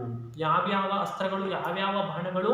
ವಾಯುವ್ಯ, ಆಗ್ನೇಯ, ಪೌರಂದರ ಪ್ರಧಾನ ಅಸ್ತ್ರಗಳು. ವಾಯುವ್ಯ, ಆಗ್ನೇಯ, ಪೌರಂದರ ಅನ್ನುವಂತಹ ಪ್ರಧಾನ ಅಸ್ತ್ರಗಳು ಅಂದರೆ ಬಿಲ್ಲುಗಳನ್ನು, ಬಾಣಗಳನ್ನು ಏನು ಮಾಡ್ತಾನೆ, ತಗೊಳ್ತಾನೆ. ಕುಡೆಕೊಂಡು ಪರಶುರಾಮನಂ ಬೀಳ್ಕೊಂಡು ಅಂದರೆ ಪರಶುರಾಮರ ಹತ್ರ ಜಾಗವನ್ನು ಬಿಡ್ತಾರೆ. ಪರಶುರಾಮರ ಹತ್ರ ಬೀಳ್ಕೊಂಡು ತನ್ನೊಡನಾಡಿಯಪ್ಪ ಅಂದರೆ ತನ್ನ ಜೊತೆಯಲ್ಲಿ ಓದಿದ ಕೆಳೆಯಂ ಸ್ನೇಹಿತನಾದ ದ್ರುಪದಂ, ತನ್ನ ಸ್ನೇಹಿತರಾಗಿರ್ತಕ್ಕಂಥ ದ್ರುಪದ ಛತ್ರಾವತಿಯೊಳರಸುಗೈದಪ್ಪನೆಂದು, ಛತ್ರಾವತಿ ಎಂಬಂತಹ ಒಂದು ಸಾಮ್ರಾಜ್ಯದಲ್ಲಿ ಅರಸನಾಗಿದ್ದನೇ ಅನ್ನುವುದನ್ನು ತಿಳಿದು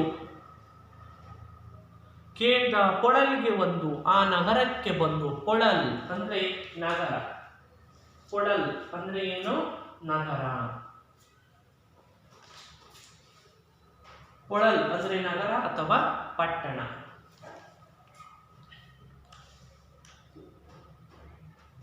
ದ್ರುಪದನ ಅರಮನೆಯ ಬಾಗಿಲೊಳ್ಳೆಂದು, ದ್ರುಪದ ಮಹಾರಾಜನ ಆ ಛತ್ರಾವತಿ ನಗರಕ್ಕೆ ಬಂದು ದ್ರುಪದ ಮಹಾರಾಜನ ಅರಮನೆಯ ಬಾಗಿಲಲ್ಲಿ ಬಂದು ನಿಂತು ಪಡಿಯರನಂ ಕರೆದು, ಪಡಿಯರ ಅಂದರೆ ಸೇವಕನನ್ನು ಕರೆದು,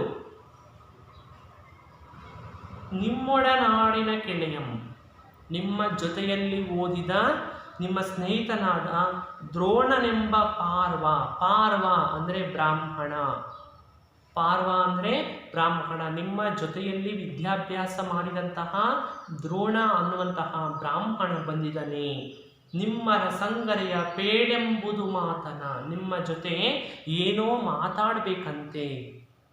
ಮಾಳಿಗೆಯೊಳೆ ಬಂದರೆಪುವುದಂ ದ್ರುಪದಂ ರಾಜ್ಯ ಮತಿರಾಮದೋನ್ಮತ್ತನು ಗರ್ವ ಗ್ರಹವ್ಯಗ್ರ ಚಿತ್ತನುವಾಗಿ ಮೇಗಿಲ್ಲದೆ.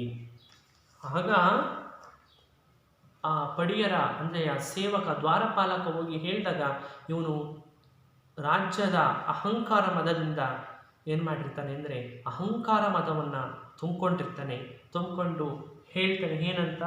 ಅಂತೆಂಬನಾರಿಗೆ ಪಿರಿದುಂ ಭ್ರಾಂತುದನೇಂ ದ್ರೋಣನೆಂಬನೇಂ ಪಾರ್ವನೆ ಪೇಳೆಂದೆನೆಗೆ ಕೆಳೆಯನೆ ನೂಂ ಕಂತಪ್ಪನ್ ಆನರಿಯನೆಂದು ಸಭೆಯೋಳು ನುಡಿದ. ಸಭೆಯಲ್ಲಿ ಕೂತಿರ್ತಕ್ಕಂಥ ದ್ರುಪದ ಮಹಾರಾಜ ಹೇಳ್ತಾನೆ, ಅಂತೆಂಬನಾರಿಗೆ ಪಿರಿದುಂ, ಅವನು ಯಾರು ಎನ್ನುವುದು ನನಗೆ ಗೊತ್ತಿಲ್ಲ. ಭ್ರಾಂತುದನೇಂ, ಅವನಿಗೇನಾದರೂ ಭ್ರಮೆಯೇ? ದ್ರೋಣನೆಂಬನೇಂ ಪಾರ್ವನೆ, ಅವನ್ಯಾರು ದ್ರೋಣ, ಯಾವ ಬ್ರಾಹ್ಮಣ? ಪೇಳೆಂತೆನೆಗೆ, ನನಗೆ ಹೇಳು, ಅವನ ಯಾವ ಬ್ರಾಹ್ಮಣ ಅನ್ನುವುದು ನನಗೆ ಗೊತ್ತಿಲ್ಲ. ಕೆಳೆಯನೆ, ಯಾವ ಸ್ನೇಹಿತ ಅವನು, ನನಗೆ ಯಾವ ಸೀಮೆಯ ಸ್ನೇಹಿತ, ಅವನು ಯಾರು ಅನ್ನೋದು ನನಗೆ. ಯಾಕಂದರೆ ಈ ದ್ರುಪದ ಮಹಾರಾಜನಿಗೆ ಅಹಂಕಾರ ಅನ್ನೋದು ತುಂಬಿಕೊಂಡ್ಬಿಟ್ಟಿದೆ. ಅಹಂಕಾರದಿಂದಲೇ ಉನ್ಮತ್ತನಾಗಿರ್ತಕ್ಕಂಥ ಮಹಾರಾಜನಿಗೆ ತನ್ನ ಸ್ನೇಹಿತ, ತನ್ನ ಬಂಧು ಬಳಗ ಯಾವುದೂ ಕೂಡ ನೆನಪಿಲ್ಲ. ಯಾಕಂದರೆ ಅಹಂಕಾರ ಅನ್ನೋದು ಅಷ್ಟು ಮತದಿಂದ ತುಂಬಿಕೊಂಡಿದೆ. ನೂಂ ಕಂತಪ್ಪನಾನರಿಯನೆಂದು ಸಭೆಯೋಳು ನುಡಿದಂ, ಅವನು ಯಾರು ಅಂತ ನಾನು ತಿಳಿದಿಲ್ಲ, ಅವನನ್ನು ನಮ್ಮ ಅರಮನೆಯಿಂದ ಹೊರಗೆ ತಳ್ಳು ಅಂತ ಏನು ಮಾಡ್ತಾನೆ, ಆ ದ್ವಾರಪಾಲಕನಿಗೆ, ಆ ಪಡಿಯರನಿಗೆ ದ್ರುಪದ ಮಹಾರಾಜ ಆಜ್ಞೆಯನ್ನು ಮಾಡ್ತಾನೆ. ಮಕ್ಕಳೇ, ಇದನ್ನು ಇನ್ನೊಂದ್ಸರಿ ನಾನು ಹೇಳ್ತೇನೆ. ಇದನ್ನು ದ್ರುಪದ ಮಹಾರಾಜರು ಇರ್ತಾನೆ, ಅವನು ಛತ್ರಾವತಿ ಅರಸತನವನ್ನು ಮಾಡ್ತಾ ಇರ್ತಾನೆ. ಮೊದಲಿಗೆ ಪರಶುರಾಮರ ಹತ್ರ ವರುಣ, ವಾಯುವ್ಯ, ಆಗ್ನೇಯ, ಪೌರಂದರ ಅನ್ನುವಂತಹ ಹಲವಾರು ಶಸ್ತ್ರಾಸ್ತ್ರಗಳನ್ನು ಇಸ್ಕೊಂಡು, ನನಗೆ ನೀವು ಕಲಿಸಿರ್ತಕ್ಕಂಥ ವಿದ್ಯೆಯೇ ನನಗೆ ಹಣವಿದ್ದಂತೆ ಎನ್ನುವಂತಹ ಮಾತನ್ನು ಹೇಳ್ತಾ ದ್ರೋಣಾಚಾರ್ಯ ಅಲ್ಲಿಂದ ಬೀಳ್ಕೊಂಡು ತನ್ನ ಸ್ನೇಹಿತನಾಗಿರ್ತಕ್ಕಂಥ ದ್ರುಪದ ಮಹಾರಾಜರ ಹತ್ರ ಬರ್ತಾನೆ. ದ್ರುಪದ ಮಹಾರಾಜ ಎಲ್ಲಿದ್ದಾನೆ ಅಂತ ವಿಚಾರಣೆಯನ್ನು ಮಾಡಿದಾಗ, ಛತ್ರಾವತಿ ಅನ್ನುವಂತಹ ನಗರದಲ್ಲಿ, ಪಟ್ಟಣದಲ್ಲಿ ಆಳ್ವಿಕೆಯನ್ನು ಮಾಡ್ತಾ ಇದ್ದಾನೆ ಎನ್ನುವಂತಹ ಮಾತನ್ನು ಕೇಳಿದಂತಹ ದ್ರೋಣಾಚಾರ್ಯ ಆ ಚಿತ್ರಾವತಿ ನಗರಕ್ಕೆ ಬಂದು ಆ ದ್ರುಪದ ಮಹಾರಾಜನ ಅರಮನೆಯ ಬಾಗಿಲಲ್ಲಿ ಬಂದು ನಿಂತ್ಕೊಂಡು ಪಡಿಯರನಿಗೆ ದ್ರೋಣಾಚಾರ್ಯ ಹೇಳ್ತಾನೆ, ಸೇವಕನಿಗೆ ಏನಂತ, ನಿಮ್ಮ ಜೊತೆಯಲ್ಲಿ ನಿಮ್ಮ ಮಹಾರಾಜನಿಗೆ ಹೋಗಿ ಹೇಳು, ನಿಮ್ಮ ಜೊತೆಯಲ್ಲಿ ವಿದ್ಯಾಭ್ಯಾಸ ಮಾಡಿದ ಓದಿದ ನಿಮ್ಮ ಸ್ನೇಹಿತನಾಗಿರ್ತಕ್ಕಂಥ ದ್ರೋಣಾಚಾರ್ಯ ಬಂದಿದ್ದಾನೆ ಅಂತ ಹೋಗಿ ಹೇಳು, ನಿಮ್ಮ ಜೊತೆ ಏನೋ ಮಾತಾಡಬೇಕಂತೆ ಅನ್ನುವಂತಹ ಮಾತನ್ನು ನಿಮ್ಮ ಮಹಾರಾಜನಿಗೆ ಹೋಗಿ ಹೇಳು ಅಂತ ಅಂದಾಗ ಆ ದ್ವಾರಪಾಲಕ ಏನು ಮಾಡ್ತಾನೆ ಅಂತಂದರೆ ದ್ರುಪದ ಮಹಾರಾಜರ ಹತ್ರ ಹೋಗಿ ಹೇಳ್ತಾನೆ, ನಿಮ್ಮ ಸ್ನೇಹಿತನಾಗಿರ್ತಕ್ಕಂಥ ದ್ರೋಣಾಚಾರ್ಯ ಎಂಬುವರು ಬಂದಿದ್ದಾರೆ, ನಿಮ್ಮ ಜೊತೆ ಏನೋ ಮಾತಾಡಬೇಕಂತೆ ಅನ್ನುವಂತಹ ಮಾತನ್ನು ಹೇಳಿದಾಗ ದ್ರುಪದ ಮಹಾರಾಜ ತುಂಬ ಅಹಂಕಾರಮದಿಂದ ಅರಸ್ತನದ ಉನ್ಮತ್ತದಿಂದ ಏನು ಮಾಡ್ತಾನೆ ಅಂತಂದರೆ, ಅವನು ಯಾರು ಅನ್ನೋದು ನನಗೆ ತಿಳಿದಿಲ್ಲ, ಅವನು ಯಾವ ಸೀಮೆಯ ಬ್ರಾಹ್ಮಣ, ನಾನು ಮಹಾರಾಜ ಎಲ್ಲಿ, ಆ ಬ್ರಾಹ್ಮಣ ವರ್ಗದವನು ಎಲ್ಲಿಂದ ಎಲ್ಲಿಗೆ ಸಂಬಂಧ ಅನ್ನುವಂತಹ ಕೆಟ್ಟ ಅವಚನೀಯ ಮಾತುಗಳನ್ನು ಹೇಳ್ತಾನೆ, ದೂಷಣೆಯನ್ನು ಮಾಡ್ತಾನೆ.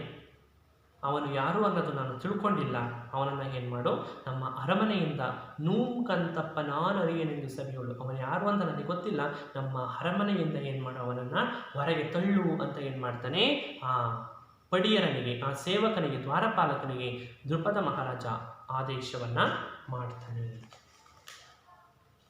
ಮತ್ತೆ ಮುಂದೆ ವಚನ ಹೇಳುತ್ತೆ, ಅಂತೂ ನುಡಿದುದಂ, ದ್ರುಪದ ಮಹಾರಾಜ ನುಡಿದುದನ್ನು ಪಡಿಯರಂ ಬಂದು ಮಾಳ್ಕೆಯೊಳರೆಪೆ, ಆ ದ್ವಾರಪಾಲಕ ಬಂದು ದ್ರುಪದ ಮಹಾರಾಜ ಏನು ಹೇಳಿದ್ನ ಅದನ್ನು ಯಥಾವತ್ತಾಗಿ ಏನು ಮಾಡ್ತಾನೆ ಅಂತಂದರೆ ದ್ರೋಣಾಚಾರ್ಯರಿಗೆ ಹೇಳ್ತಾನೆ. ದ್ರುಪದ ಮಹಾರಾಜ ಒಳ ಸಭೆಯಲ್ಲಿ ಏನನ್ನು ಹೇಳಿ ಕಳಿಸಿದ್ದ ಅದನ್ನೇ ಯಥಾವತ್ತಾಗಿ ಅವನು ಯಾವ ರೀತಿ ಹೇಳಿದ್ದ ಅದೇ ರೀತಿಯಾಗಿ ಬಂದು ಏನು ಮಾಡ್ತಾನೆ, ಆ ಪಡಿಯರ ಅಂದರೆ ಆ ದ್ವಾರಪಾಲಕ ಬಂದು ದ್ರೋಣಾಚಾರ್ಯರಿಗೆ ಹೇಳ್ತಾನೆ. ದ್ರೋಣನೊತ್ತಂಬರದಿಂದೊಳಗಂ ಅಂದರೆ ದ್ರೋಣಾಚಾರ್ಯ ಅವನು ಪಡಿಯರ ಹೇಳಿದ ಮೇಲೆ, ಆ ದ್ವಾರಪಾಲಕ ಸೇವಕ ಹೇಳಿದ ಮೇಲೆ ದ್ರೋಣಾಚಾರ್ಯ ಒತ್ತಾಯ ಪೂರ್ವಕದಿಂದ ಏನು ಮಾಡ್ತಾನೆ ಅಂತಂದರೆ ಹೊಕ್ಕು ಅರಮನೆಯೊಳಗೆ ಹೋಗಿ ದ್ರುಪದ ಮಹಾರಾಜನನ್ನು ಕಂಡು ದ್ರುಪದ ಮಹಾರಾಜನನ್ನು ನೋಡಿ ಮುಂದೆ ಹೇಳ್ತಾರೆ, ಚಂಪಕಮಾಲ ವೃತ್ತದಲ್ಲಿ, ಹರಿಯಿರೆ ನೀನು ತಿಳಿದಿಲ್ಲವೇ, ನೀನು ಮಾಮು ಒಡನೋದಿದೆವೆಂಬುದನಣ್ಣ, ನೀನು ನಾನು ಯಜ್ಞಸೇನ ಗುರುಗಳ ಹತ್ರ ಜೊತೆಯಲ್ಲಿ ವಿದ್ಯಾಭ್ಯಾಸ ಮಾಡಿದಿವಲ್ಲಣ್ಣ.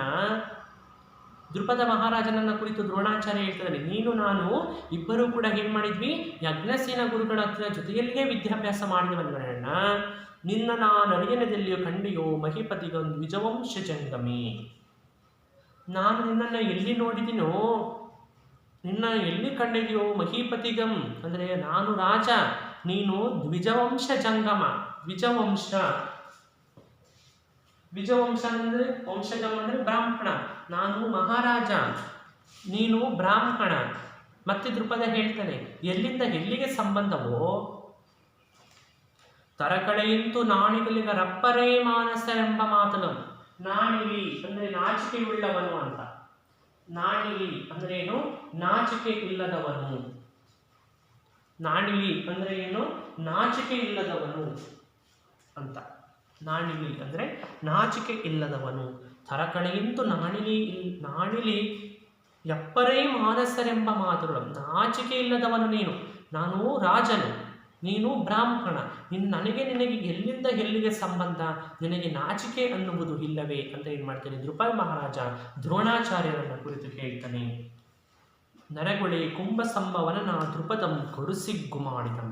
ಆ ಕುಂಭಸಂಭವನಾಗಿರ್ತಕ್ಕಂಥ ದ್ರೋಣಾಚಾರ್ಯರಿಗೆ ತುಂಬ ಆ ನೆರೆದಿರ್ತಕ್ಕಂಥ ಸಭೆಯಲ್ಲಿ ತುಂಬ ಅಪಹಾಸ್ಯವನ್ನ ಮಾಡ್ತಾನೆ. ಯಾರು, ದ್ರುಪದ ಮಹಾರಾಜ.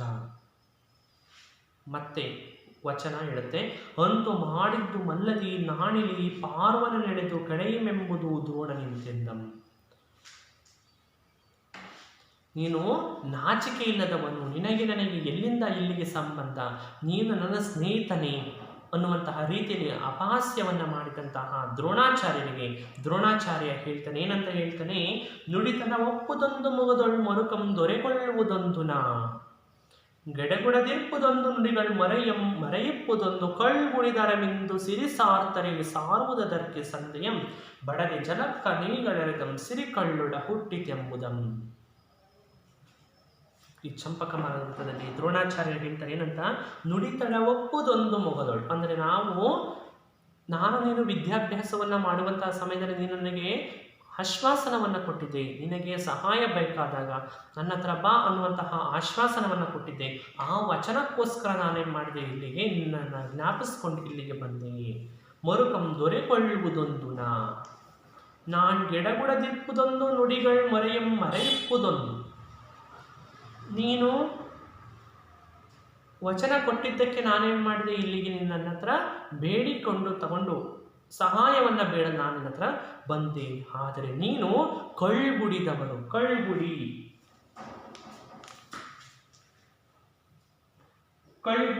ಅಂದ್ರೆ ಇಲ್ಲೇ ನೋಡಿ ಮಕ್ಕಳೇ,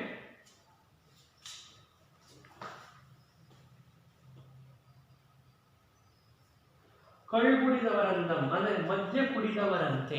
ಕಳ್ಗುಡಿ ಅಂದ್ರೇನು? ಮದ್ಯ ಕುಡಿದವರಂತೆ ಅಂದ್ರೆ ನೀನು ಸುರಾಪಾನ ಮಾಡಿದವರಂತೆ ಮಾತಾಡ್ತೀಯ. ದೃಪದ ಮಹಾರಾಜ, ನೀನು ಮಾತನಾಡುವುದು ಸರಿಯಲ್ಲ. ನೀನು ಎಂಡ ಕುಡಿದವರಂತೆ ಏನು ಮಾಡ್ತಿದ್ದೀಯ, ನೀನು ಮಾತಾಡ್ತಾ ಇದ್ದೀಯ. ನಾನು ನಿನ್ನ ಜೊತೆಯಲ್ಲಿ ವಿದ್ಯಾಭ್ಯಾಸ ಮಾಡಿದ್ವಿ. ನೀನು ಹೇಳಿದ ಒಂದು ವಚನವನ್ನು ನಾನು ನೆನೆಸ್ಕೊಂಡು ನಾನು ನಿನ್ನ ಹತ್ರ ಏನು ಮಾಡಿದೆ, ಸಹಾಯವನ್ನು ಬೇಡಲು ಬಂದೆ. ಆದರೆ ನೀನು ಕಳ್ಗುಡಿದವರಂದಂ ಅಂದರೆ ನೀನು ಮದ್ಯ ಕುಡಿದವರಂತೆ ಮಾತಾಡ್ತಾ ಇದೀಯ. ಎಂಡವನ್ನ ಕುಡಿದವರಂತೆ, ಎಂಡ ಕುಡಿದಾಗ ಯಾವ ರೀತಿ ಹೇಗೆ ಬೇಕೋ ಹಾಗೆ ಮಾತಾಡ್ತಾರಲ್ಲ, ಆ ರೀತಿಯಾಗಿ ನೀನು ಅವರಂತೆ ಮಾತಾಡ್ತಾ ಇದೀಯ. ಸಿರಿ ಸಾರ್ತರೆ ಸಾರುವುದಕ್ಕೆ ಸಂದೇಯಂ ಅಂದರೆ ನಿನ್ನಲ್ಲಿರುವಂತಹ ಸಂಪತ್ತು ನಿನಗೆ ಎಂಡದಂತೆ ಇದೆ, ಎಂಡಕ್ಕೆ ಸಮಾನವಾಗಿದೆ. ಬಡದೆ ಜಲಕ್ಕ ನೀರೆಡಗಂ ಸಿರಿಕಳ್ಳೊಡೆ ಹುಟ್ಟಿತೆಂಬುದಂ.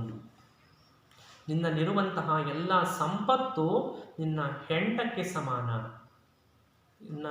ನಿನ್ನಲ್ಲಿರುವಂತಹ ಎಲ್ಲ ಐಶ್ವರ್ಯ, ಅಡವು ಐಶ್ವರ್ಯ ಎಲ್ಲವೂ ಕೂಡ ನಿನಗೆ ಎಂಡಕ್ಕೆ ಸಮಾನ ಅಂತ ಏನು ಮಾಡ್ತಾನೆ ಅಂತಂದರೆ, ದೃಪದ ಮಹಾರಾಜನ ಹತ್ರ ದ್ರೋಣಾಚಾರ್ಯ ನೋವನ್ನು ತೋಡ್ಕೊಂಡು ಅವನಿಗೆ ಶಾಪವನ್ನು ಹಾಕ್ತಾ ಇದ್ದಾನೆ. ಮತ್ತೆ ಅವನಿಗೆ ಸಹಿಸ್ಕೊಳಕ್ಕಾಗೋದಿಲ್ಲ ದ್ರೋಣಾಚಾರ್ಯರಿಗೆ ಅಪಮಾನವನ್ನು. ಮತ್ತೆ ಹೇಳ್ತಾನೆ, ಕಳನೊಳವಿಂಗೆ ಕುಪ್ಪೇ ವರವೆಂಬ ಓಲಾಂಬರ ಮುಂಟೆ ನಿನ್ನದು. ಕಳನೊಳವಿಂಗೆ, ಕಳನೊಳವಿಂಗೆ, ಕಳನೊಳವಿಂಗೆ ನೊಳವಿಂಗೆ ಅಂತಂದ್ರೆ ನೊಣಕ್ಕೆ, ಕಳ ಅಂತಂದ್ರೆ ತಿಪ್ಪೆ, ಕಸದ ತಿಪ್ಪೆಗೆ, ನೊಣಕ್ಕೆ ಕಸದ ತಿಪ್ಪೆಯೇ ಶ್ರೇಷ್ಠ. ನೊಣಕ್ಕೆ ಕಸದ ತಿಪ್ಪೆಯೇ ಶ್ರೇಷ್ಠ. ಯಾವ ನೊಣಕ್ಕೆ? ಕಳ. ದುಷ್ಟ. ಕಳ ಅಂತಂದ್ರೆ ಏನು? ದುಷ್ಟ. ದುಷ್ಟ ನೊಣಕ್ಕೆ ಅಂದರೆ ದುಷ್ಟ ಅಂದರೆ ದುರಾಹಂಕಾರಿ, ದುರಾಹಂಕಾರಿ ನೊಣಕ್ಕೆ, ದುಷ್ಟ ನೊಣಕ್ಕೆ ಕಸದ ತಿಪ್ಪೆಯೇ ಶ್ರೇಷ್ಠ. ಅದೇ ರೀತಿ ನಿನ್ನಲ್ಲಿರುವಂತಹ ಎಲ್ಲ ಅಡವು ಐಶ್ವರ್ಯ ಸಂಪತ್ತೆಲ್ಲವೂ ಕೂಡ ನನಗೆ ಏನಿದ್ದಂತೆ? ಕಸದ ತಿಪ್ಪೆ ಇದ್ದಂತೆ ಅಂತ ದ್ರೋಣಾಚಾರ್ಯ ದೃಪದ ಮಹಾರಾಜನಿಗೆ ಹೇಳ್ತಾನೆ. ನಿನ್ನಲ್ಲಿರ್ತಕ್ಕಂಥ ಎಲ್ಲ ಹಡವು ಐಶ್ವರ್ಯ ಎಲ್ಲವೂ ಕೂಡ ನನಗೆ ಏನಿದ್ದಂತೆ? ಕಸದ ತಿಪ್ಪೆ ಇದ್ದಂತೆ. ದಳವೊಡ ನೋದಿದೊಂದು ಬೆರಗಿಂಗೆ ಕೊಲ್ಲಲು ಕೆನಗಾಗದೀ ಸಭ. ಇದೇ ಸಭೆಯಲ್ಲಿ ನನ್ನ ಶಿಷ್ಯರಿಂದ ಒಳೆಯದೊಳೆನ್ನರೇಳಿಸಿದ ನಿನ್ನ ನಾಕುಳ ಚಟ್ಟರಿಂ. ಚಟ್ಟರಿಂ, ಚಟ್ಟರಿಂ, ಚಟ್ಟರಿಂ ಅಂತಂದ್ರೆ ನನ್ನ ಶಿಷ್ಯರಿಂದಲೇ ನಿನ್ನನ್ನು ಹಿಡಿಮುಡಿ ಕಟ್ಟಿಸದೇ ಇದ್ರೆ, ನನ್ನ ಶಿಷ್ಯರಿಂದ ಹಿಡಿಮುಡಿ ಕಟ್ಟಿಸದೇ ಇದ್ರೆ, ತಳಮೆಳಗಾಗಿ ಕಟ್ಟಿಸದೇ ಮಾಡಿದೊಡೆ ಕೆಮ್ಮನೆ ಮೀಸೆ ಬರ್ತೇನೆ. ನನ್ನ ಶಿಷ್ಯರಿಂದಲೇ ನಿನ್ನನ್ನು ಕೈಕಾಲು ಕಟ್ಟಿಸ್ತಾ ಇದ್ರೆ, ನನ್ನ ಮೀಸೆಯನ್ನು ಅರ್ಧ ಕೆಮ್ಮನೆ ಮೀಸೆ ಒತ್ತೇನೆ, ನನ್ನ ಅರ್ಧ ಮೀಸೆಯನ್ನು ನಾನೇನು ಮಾಡ್ತೀನಿ? ಬೋಡಿಸ್ಕೊಳ್ತೀನಿ ಅಂತ ಏನು ಮಾಡ್ತೇನೆ? ಶಪಥವನ್ನು ಮಾಡ್ತಾ ಇದ್ದೇನೆ. ಯಾರು? ದ್ರೋಣಾಚಾರ್ಯ. ಯಾರಿಗೆ? ದೃಪದ ಮಹಾರಾಜನಿಗೆ. ಇಷ್ಟು ಮಕ್ಕಳೇ ಕೆಮ್ಮನೆ ಮೀಸೆ ಒತ್ತೇನೆ ಪದ್ಯ. ನಾನು ಇನ್ನೊಂದ್ಸರಿ ಇದನ್ನು ಹೇಳುವಂಥ ಪ್ರಯತ್ನವನ್ನು ಮಾಡ್ತೀನಿ, ನೀವು ಕೂಡ ಆಲಿಸುವಂಥ ಪ್ರಯತ್ನವನ್ನು ಮಾಡಬೇಕು. ಪದ್ಯ ಭಾಗ 8, ಕೆಮ್ಮನಿ ಮೀಸೆ ಒತ್ತನೆ. ರಚನೆ ಪಂಪ ಮಹಾಕವಿ.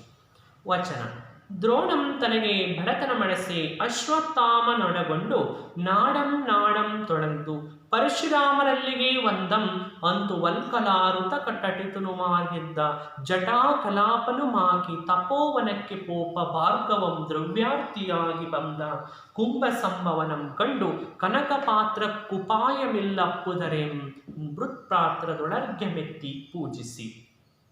ಚಂಪಕಮಾಲ ಅರ್ಥ ಒಡವೆಯ ನರ್ತಿಗಿತ್ಯವನ ತಳಂ ಗುರುಗಿತ್ತಿ ನೀಗಳಂ ದಡಕೆಯುಮಿಲ್ಲ ಕೈಯೊಳೆರೆದಂ ಶುತಪಾರಾಗನೆಂದು ಸಂತಸಂ ಬಡಿಸುವೆ ನಿನ್ನಿದೊಂದು ಧನುವಿರ್ದುದು ದಿವ್ಯಶರಾಡಿ ಇರ್ದುದಿ ಲೊಡಮೆ ಸಮಂತ ಪೆರವೊಳರಳಾವುದ ನೀವುದೋ ಕುಂಭ ಸಂಭವ. ವಚನ ಎಂಬುದಂ ದ್ರೋಣ ನನಗೆ ವಿದ್ಯಾಧನಮೇ ಧನಮಪ್ಪುದರೇಂ ದಿವ್ಯಾಸ್ತ್ರಗಳಂ ದಗೇವುದನಿ ವಾರಣ ವಾಯುವ್ಯಾಗ್ನೇಯ ಅಪರೋಂದರಾದಿ ಪ್ರಧಾನ ಅಸ್ತ್ರಗಳಂ ಕುಡೆಕೊಂಡು ಪರಶುರಾಮರೆಲ್ಲಂ ಬೀಳ್ಕೊಂಡು ತನ್ನೊಡನಾಡಿಯಪ್ಪ ಕೆಳೆಯಂ ದೃಪದಂ ಛತ್ರಾವತಿಯೊಳರಸುಗೈದಪನೆಂದು ಕೇಳ್ದ ಪೊಳಲ್ಗೆ ಒಂದು ದೃಪದನ ಅರಮನೆಯ ಬಾಗಿಲೋಳ್ನೆಂದು ಪಡಿಯರನಂ ಕರೆದು ನಿಮ್ಮೊಡನಾಡಿನ ಕೆಳೆಯಂ ದ್ರೋಣನೆಂಬ ಪಾರ್ವ ಬಂದನೆಂದು ನಿಮ್ಮರ ಸಂಗರೆಯೇ ಪೇಳೆಂಬುದು ಮಾತನಾ ಮಾಳ್ಕಿಯೊಳೆ ಬಂದರೆ ಪುಗುದಂ ದೃಪದಂ ರಾಜ್ಯ ಮದಿರಾಮದೋನ್ಮತ್ತನು ಗರ್ವ ಗ್ರಹವ್ಯ ಚಿತ್ತನುಗ್ರಮಾಗಿ ಮೇಗಿಲ್ಲದೆ. ಮತ್ತೆ ಕಂದಪತಿ ಹೇಳುತ್ತೆ ಅಂತೆಂಬನವರಿಗೆ ಪಿರಿದುಂ ಭ್ರಾಂತುದಲೇಂ ದ್ರೋಣನೆಂಬನೇಂ ಪಾರ್ವನೇ ಪೇಳೆಂತೆನೆಗೆ ಕೆಳೆಯನೆ ನೂಕಂತಪ್ಪನ ನರಿಯನೆಂದು ಸಭೆಯೋಳ್ ನುಡಿದಂ. ವಚನ ಅಂತು ನುಡಿದುದಂ ಪಡಿಯರಂ ಬಂದ ಮಾಳ್ಕೆಯೊಳರೆಪೆ ದ್ರೋಣನೊತ್ತಂಬರದಿಂದೊಳಗಂ ಪೊಕ್ಕು ದೃಪದನಂ ಕಂಡು. ಚಂಪಕಮಾನರ್ಥ ಹರಿರೇ ನೀಮು ಮಾವು ಮಡನೋದಿದೆವೆಂಬುದರನ್ನ ನಿನ್ನನ ನಡೆಯನೆಲ್ಲಿ ಕಂಡೆಯೋ ಮಹಿಪತಿಗಂ ನಿಜವಂಶ ಜಂಗಮಿ ತರ ಕಳೆಯಿಂತು ನಾಡಲಿಗರಪ್ಪರೇ ಮಾನಸರೆಂಬ ಮಾತುಗಳು ನರಗೊಳೆ ಕುಂಭ ಸಂಭವನನ ದೃಪದಂ ಕಡುಸಿಗ್ಗು ಮಾಡಿದಂ. ವಚನ ಅಂತು ಮಾಡಿದ್ದು ಮಲ್ಲದಿ ನಾಣಿಲಿ ಪಾರ್ವನ ನೆಳೆದು ಕೆಳೆಯುಮೆಂಬುದು ದ್ರೋಣನಿಂದೆಂದಂ. ಚಂಪಕಮಾನರ್ಥ ನುಡಿ ತಡ ಒಪ್ಪುದೊಂದು ಮರಕಂ ದೊರೆಕೊಳ್ಳುವುದೊಂದು ನಾ ಕಳ್ಗುಡಿದವರಂತೊಂದು ನುಡಿಗಳ್ ಮೊರೆಯಂ ಮರೆಯಿಪ್ಪುದೊಂದು ಕಳ್ಗುಡಿದರ ಮಿಂದು ಸಿರಿಸಾರ್ತರೆ ಸಾರುವುದಕ್ಕೆ ಸಂದೆಯಂ ಪಡೆದ ಜಲಕ್ಕ ನೀರ ನೆರೆದಂ ಸಿರಿ ಕಳ್ಳೊಡೆ ಹುಟ್ಟಿತೆಂಬುದಂ. ವಚನ ಎಂದು ಸೇರಿಸದೆ ಚಂಪಕಮಾನರ್ಥ ಖಳನೊಳವಿಂಗೆ ಕುಪ್ಪೇವರವೆಂಬ ಹೂಲಾಂಬರ ಮುಂಟ ನಿನ್ನದೊಂ ದಳವಡ ನೋದಿದೊಂದು ಬೆರಗಿಂಗೆ ಕೊಲಲ್ಕೆನಗಾಗದೀ ಸಭ ಒಳೆಯಗಳೆಂದ ನೇಳಿಸದ ನಿನ್ನ ನಾಕುಳಮೆನ್ನ ಚಟ್ಟರೆ ತಳವೆಲಗಾಗಿ ಕಟ್ಟಿಸದೇ ಮಾಡಬೇಡಿ ಕೆಮ್ಮನೇ ಮೀಸೆ ಮುತ್ತೇನೆ ಅಂತ ಏನ್ ಮಾಡ್ತಾನೆ ಅಂತಂದ್ರೆ ಶಪಥವನ್ನ ಮಾಡ್ತಾ ಇಲ್ಲಿ ದ್ರೋಣಾಚಾರ್ಯ ಮತ್ತೆ ದ್ರುಪದ ಮಹಾರಾಜರ ಹತ್ರ ಇಲ್ಲಿ ಸಂಬಂಧದ ಚರ್ಚೆ ನಡೀತಾ ಇದೆ ಮಕ್ಕಳೇ. ಇಷ್ಟು ಕೆಮ್ಮನೆ ಮೀಸೆ ಮುತ್ತನೆ ಎನ್ನುವಂತಹ ಪದ್ಯ. ಈ ಪದ್ಯದಲ್ಲಿ ಪರೀಕ್ಷೆಗೆ ಬರುವಂತಹ ಮುಖ್ಯವಾಗಿರ್ತಕ್ಕಂಥ ಪದಗಳ ಅರ್ಥಗಳನ್ನು ನಾನು ನಿಮಗೆ ಹೇಳ್ತೇನೆ. ಪದಗಳ ಅರ್ಥಗಳು: ಅಡಸು ಅಂದರೆ ಉಂಟಾಗು, ಅರ್ಥಿ ಅಂದರೆ ಬೇಡುವವನು, ಅಳವು ಅಂದರೆ ಪರಾಕ್ರಮ, ಏಳಿಸಿದ ಅಂದರೆ ತಿರಸ್ಕರಿಸಿದ, ಒಡವೆ ಅಂದರೆ ಐಶ್ವರ್ಯ ಅಥವಾ ಆಸ್ತಿ, ಕಡುಸಿಗ್ಗು ಅಂದರೆ ತೀವ್ರ ನಾಚಿಕೆ, ಕಳ್ಗುಡಿದವರನ್ನಂ ಅಂದರೆ ಮದ್ಯ ಕುಡಿದವರಂತೆ, ಕುಪ್ಪೆ ಅಂದರೆ ಕಸದ ತಿಪ್ಪೆ, ಜಟಾಕಲಾಪ ಅಂದರೆ ಒಡೆಯ ಸಮೂಹ, ತಳಬೆಳಗಾಗಿ ಅಂದರೆ ಗಾಬರಿಯಾಗುವಂತೆ, ದ್ವಿಜವಂಶಜಂ ಅಂದರೆ ಬ್ರಾಹ್ಮಣ, ನೂಕು ಅಂದರೆ ನೂಕು, ಪಡಿಯರ ಅಂದರೆ ದ್ವಾರಪಾಲಕ, ಅವನಿತಳ ಅಂದರೆ ಭೂಮಂಡಲ ಅಥವಾ ಭೂಮಿ, ಕನಕ ಪಾತ್ರೆ ಅಂದರೆ ಚಿನ್ನದ ಪಾತ್ರೆ, ಚಟ್ಟರಿಂ ಅಂದರೆ ಶಿಷ್ಯರಿಂದ, ಸಮಂತು ಅಂದರೆ ಚೆನ್ನಾಗಿ, ದಿವ್ಯ ಶರಾಡಿ ಅಂದರೆ ಶ್ರೇಷ್ಠ ಬಾಣಗಳ ಸಮೂಹ, ನಾಣಿಲಿ ಅಂದರೆ ನಾಚಿಕೆ ಇಲ್ಲದವನು, ನೊಳವಿಂಗೆ ಅಂದರೆ ನೊಣಕ್ಕೆ, ಪೊಳಲ್ ಅಂದರೆ ಪಟ್ಟಣ ಅಥವಾ ನಗರ, ಮದಿರ ಅಂದರೆ ಸುರಾಪಾನ, ಪೌರಂದರ ಅಂದರೆ ಇಂದ್ರ, ಭಾರ್ಗವ ಅಂದರೆ ಪರಶುರಾಮ, ವರಂ ಅಂದರೆ ಶ್ರೇಷ್ಠ. ಇಷ್ಟು ಮಕ್ಕಳೇ ಬಹುಮುಖ್ಯವಾಗಿರ್ತಕ್ಕಂಥ ವಾರ್ಷಿಕ ಪರೀಕ್ಷೆಯಲ್ಲಿ ಕೇಳಬಹುದಾದಂತಹ ಬಹುಮುಖ್ಯವಾಗಿರ್ತಕ್ಕಂಥ ಪದಗಳ ಅರ್ಥಗಳು. ನಾನು ನಿಮಗೆ ಕೆಲವು ಗೃಹಪಾಠಕ್ಕೋಸ್ಕರ ಕೆಲವು ಪ್ರಶ್ನೆಗಳನ್ನು ನಿಮಗೆ ನೀಡುತ್ತೇನೆ. ನಾನು ಪ್ರಶ್ನೆಗಳನ್ನು ಹೇಳ್ತೀನಿ ಮಕ್ಕಳೇ. ಮೊದಲನೇ ಪ್ರಶ್ನೆ: ದ್ರೋಣನು ಪರಶುರಾಮರಲ್ಲಿಗೆ ಏಕೆ ಬಂದನು? ಮೊದಲನೇ ಪ್ರಶ್ನೆ: ದ್ರೋಣನು ಪರಶುರಾಮರಲ್ಲಿಗೆ ಏಕೆ ಬಂದನು? ಎರಡನೇ ಪ್ರಶ್ನೆ, ದೃಪದನು ಪಡಿಯರನಿಗೆ ಏನೆಂದು ಹೇಳಿ ಕಳುಹಿಸಿದನು? ದೃಪದನು ಪಡಿಯರನಿಗೆ ಏನೆಂದು ಹೇಳಿ ಕಳುಹಿಸಿದನು? ಮೂರನೇ ಪ್ರಶ್ನೆ ಮಕ್ಕಳೇ, ಪರಶುರಾಮನು ಮಣ್ಣಿನ ಪಾತ್ರೆಯಲ್ಲಿ ಅರ್ಘ್ಯವನ್ನು ಕೊಡಲು ಕಾರಣವೇನು? ಮೂರನೇ ಪ್ರಶ್ನೆ, ಪರಶುರಾಮನು ಮಣ್ಣಿನ ಪಾತ್ರೆಯಲ್ಲಿ ಅರ್ಘ್ಯವನ್ನು ಕೊಡಲು ಕಾರಣವೇನು? ಇನ್ನು ನಾಲ್ಕನೇ ಪ್ರಶ್ನೆ ಮಕ್ಕಳೇ, ದ್ರೋಣನು ದೃಪದನ ವಿರುದ್ಧ ಶಪಥ ಮಾಡಲು ಕಾರಣವಾದ ಅಂಶಗಳನ್ನು ವಿವರಿಸಿ. ದ್ರೋಣನು ದೃಪದನ ವಿರುದ್ಧ ಶಪಥ ಮಾಡಲು ಕಾರಣವಾದ ಅಂಶಗಳನ್ನು ವಿವರಿಸಿ. ಇನ್ನು ಐದನೇ ಪ್ರಶ್ನೆ, ಎಂತು ನಾಣಿಲಿಗರಪ್ಪರೇ ಮಾನಸ. ಇದು ಸಂದರ್ಭಕ್ಕೆ ಇರುವಂತಹ ಪ್ರಶ್ನೆ ಮಕ್ಕಳೇ. ಎಂತು ನಾಣಿಲಿಗರಪ್ಪರೇ ಮಾನಸರ್, ಇದು ಸಂದರ್ಭಕ್ಕೆ ಇರುವಂತಹ ಪ್ರಶ್ನೆ ಮಕ್ಕಳೇ. ಇಷ್ಟನ್ನು ನೀವು ಅಭ್ಯಾಸವನ್ನು ಮಾಡಿದರೆ ಉತ್ತಮ ಅಂಕಗಳನ್ನು ಗಳಿಸ್ತೀರಾ ಅನ್ನುವಂತಹ ಭರವಸೆಯಿಂದ ಈ ತರಗತಿಯನ್ನು ಇಲ್ಲಿಗೆ ಮುಕ್ತಾಯವನ್ನು ಗೊಳಿಸ್ತೇನೆ. ಎಲ್ರಿಗೂ ನಮಸ್ಕಾರ.